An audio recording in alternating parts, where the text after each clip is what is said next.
لبيك يا حسين। কারবালার যুদ্ধ ইসলামের ইতিহাসে একটি করুণ ও হৃদয়ভরা। 61 হিজরি মোতাবেক 10ই মুহররম কারবালার ময়দানে ইমাম হুসাইন রাদিয়াল্লাহু তাআলা আনহু ও ইয়াজিদ বাহিনীর মধ্যে এই অসম যুদ্ধ সংঘটিত হয়। এই ঘটনার নেপথ্যে যারা কাজ করেছে তারা ইতিহাসের পাতায় ষড়যন্ত্রকারী হিসেবে পরিচিত হয়ে আছে। ইমাম হুসেন রাদিয়াল্লাহু তাআলা আনহু ও তার পরিবারবর্গের শাহাদাতের পরপরই ওইসব নেপথ্য নায়কদের করুণ পরিণতি ভোগ করতে হয়েছে। আজকের ভিডিওতে আমরা এই সম্পর্কে বিস্তারিত আলোচনা করব। প্রথমে রয়েছে ইয়াজিদ। ইমাম হুসাইন রাদিয়াল্লাহু তাআলা আনহুকে শাহাদাতের ঘটনার মূল নায়ক ইয়াজিদ। ইয়াজিদের নির্দেশে কারবালা প্রান্তরে ইমাম হোসেনকে শহীদ করা হয়। কারবালার যুদ্ধের পর মুসলমান দুনিয়ায় বিদ্রোহের আগুন জ্বলে ওঠে।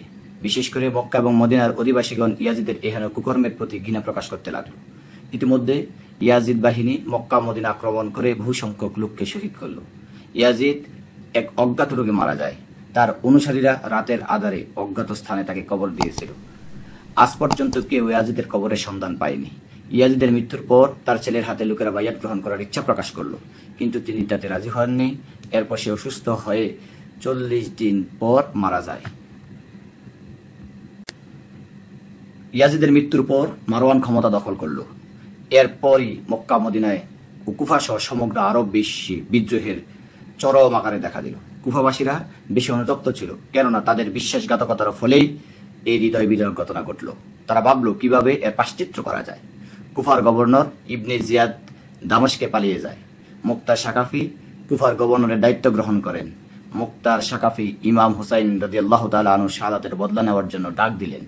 সাথে সাথে সমগ্র কুফাবাসী তার আহ্বানে সাড়া দিল। শুরু হলো প্রতিশোধ দেওয়ার পালা। মুক্তার সাকাফি কারবালার হৃদয় বিদারক ঘটনার নেপথ্য খলনায়কদের এক এক করে চিহ্নিত করে সবাইকে ইতিহাসে নিকৃষ্টতম ভাবে হত্যা করেছিলেন। আমরা তার সম্পর্কে এখন আলোচনা করছি। প্রথম, আমর বিন সাদ ও তার ছেলে। সর্বপ্রথম সেই নরাদম পাপিষ্ট আমর বিন সাদকে তলব করা হলো, যে ইয়াজিদের বর্বর বাহিনীর সেনাপতি ছিল এবং তারই পরিচালনা কারবালার যুদ্ধ সংঘটিত হয়। তার ছেলে এসে বলল, আমার পিতা এখন সবকিছু ত্যাগ করে নিঃসঙ্গ জীবনযাপন করছে, তিনি ঘর থেকে বের হন না। মুক্তার সাকাফি কোনো অজুহাত গ্রহণ করলেন না। তারপর তাকে ধরে এনে পিতা এবং পুত্রের মাথা কেটে মদিনা শরীফে মুহাম্মদ বিন হানাফিয়ার কাছে পাঠিয়ে দেওয়া হলো। 2 নম্বর, হাওলা বিন ইয়াজিদ। হাওলা বিন ইয়াজিদ ইমাম হুসাইন রাদিয়াল্লাহু তাআলা আনহুর মস্তক থেকে দেহ সম্পূর্ণ বিচ্ছিন্ন করে তার নিজের ঘরে নিয়ে গিয়েছিল। তাকে ধরে এনে তার হাত পা কেটে শুলে চড়ানো হলো, তার লাশ আগুনে জ্বালিয়ে দেওয়া হলো। সীমার। এই সীমার হযরত হুসাইন রাদিয়াল্লাহু তাআলা আনহুর গলার ছুরি লাগিয়েছিল। মুক্তার সাকাফি যখন ইমাম হুসাইন রাদিয়াল্লাহু তাআলা আনহুর বিরুদ্ধে অস্ত্রধারী একজনকে হত্যা করেছিল, তখন এই পাপিষ্ট সীমার কুফা থেকে পালিয়ে যেতে চেয়েছিল। তবে এই পাপিষ্টের শেষ রক্ষা হয়নি। সে মুক্তার সাকাফির বাহিনীর হাতে ধরা পড়ে তাকে 2 টুকরা করে মুক্তার সাকাফির কাছে পাঠিয়ে দেওয়া হয়েছিল এবং তার লাশ কুকুরকে খাওয়ানো হয়েছিল। সেই পাপিষ্ট নরাদমদের করুণ প্রতিনিধিত্ব হয়েছিল। এই পর্যায়ে আমরা জানবো হাকিম বিন তুফাইলের কথা। এই নরাদম, যে হযরত আব্বাস রাদিয়াল্লাহু আনহু শরীর থেকে পোশাক খুলে নিয়েছিল এবং ইমাম হুসাইনের প্রতি তীর নিক্ষেপ করেছিল, তাকেও হত্যা করা হয়েছিল এবং তার মাথা বর্ষার অগ্রভাগে উঠিয়ে মুক্তার সাকাফির সামনে আনা হয়েছিল। জায়েদ বিন রেকাত, এ জালিম, যে হযরত আব্দুল্লাহ ইবনে মুসলিম ইবনে আকিলের কপালে তীর নিক্ষেপ করেছিল, তাকে ধরে এনে জীবিত জ্বালিয়ে দেওয়া হয়েছিল। আমর বিন শবি।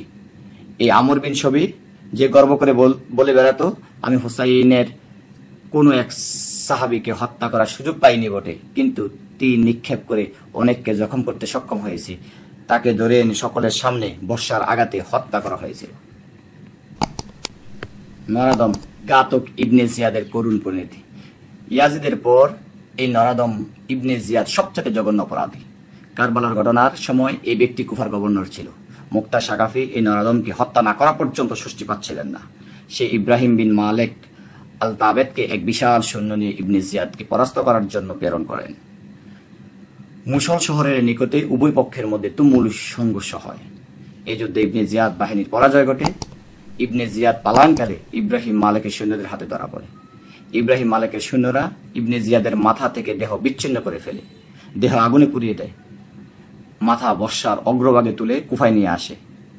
তখন সাকাফি কুফাবাসীদের উদ্দেশ্যে বলে, দেখো আজ থেকে 6 বছর আগে এই একই দিনে একই জায়গায় এই জালেমের সামনে ইমাম হুসাইন রাদিয়াল্লাহু তাআলা আনহুর মস্তক রাখা হয়েছিল, আজ আমার সামনে সেই জালেমের মাথা রাখা হয়েছে। এভাবে মুক্তার সাকাফি কারবালার শহীদদের পবিত্র রক্তের যথাযথ বদলা নিতে সক্ষম হয়েছিলেন।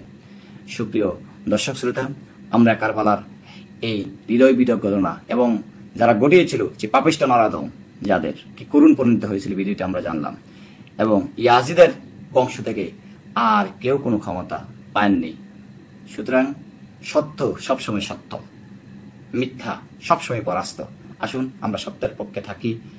আল্লাহ রাব্বুল আলামিন আমাদেরকে তৌফিক দান করুন। আমিন। আসসালামু আলাইকুম ওয়া রাহমাতুল্লাহি ওয়া বারাকাতুহু।